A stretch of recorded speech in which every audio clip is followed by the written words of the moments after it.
SI परीक्षार्थियों की मुश्किलें कम होने का नाम नहीं ले रही। पिछले 6 सालों से परीक्षार्थी लगातार अपने रिजल्ट की मांग कर रहे हैं। कभी गृह मंत्री आवास तो कभी पीएचक्यू में धरना दे रहे हैं, लेकिन उनको सिर्फ आश्वासन दिया जाता है, परिणाम घोषित नहीं किया जा रहा है।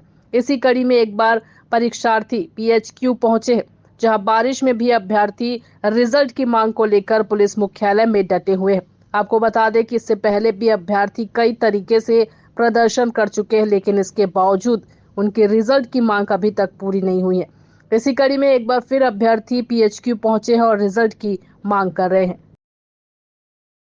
देखिए रायपुर से राघवेंद्र पांडे की रिपोर्ट।